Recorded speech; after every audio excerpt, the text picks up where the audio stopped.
आरबीआयचे गव्हर्नर रघुराम राजन यांनी second term स्वीकारण्यास नकार दिला आणि त्याचेच परिणाम आज शेअर बाजारावर बघायला मिळतात। आज सकाळच्या सत्रात सेन्सेक्समध्ये घसरण झालेली पाहायला मिळते।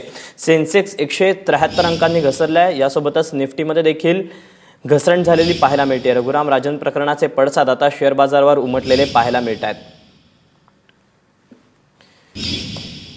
आरबीआयचे गव्हर्नर रघुराम राजन यांनी सेकंड टर्म स्वीकारण्यास नकार दिलाय आणि त्यामुळे आता त्याचेच परिणाम आज सकाळच्या सत्रात शेअर बाजारावर पहिला बघायला मिळतात। रघुराम राजन प्रकरणामुळे आता सेन्सेक्समध्ये 173 अंकांनी सकाळच्या सत्रात घसरण झालेली पाहायला मिळते। मयूर परीख आमचे प्रतिनिधी आपल्या सोबत आहेत। मयूर, रघुराम राजन या प्रकरणाचे सगळे पडसाद आज सकाळच्या सत्रात शेअर बाजारावर पाहायला मिळतात। निफ्टीमध्ये देखील मोठी घसरण झाली आहे, काय सांगाल?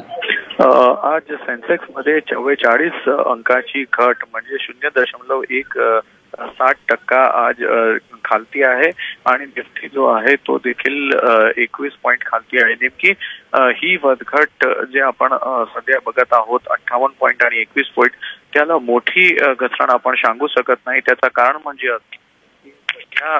युरोपचे मार्केट जे आहे ते सुद्धा डाऊन आहे आणि जे पश्चिमी जे जपान आहे किंवा जकार्ता असो, तायवान असो, तायवानला वगळताना दुसरे सगळे मार्केट जे आहेत ते सुद्धा डाऊन आहे। आज एक अशा प्रकारे एक वातावरण बनला होता। लोकांना असं वाटत होतं की आज स्टॉक एक्सचेंज खालती येणार।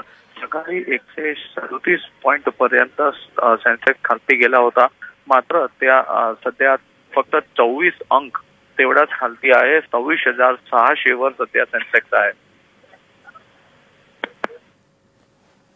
मयूर, धन्यवाद दिलेल्या माहितीबद्दल।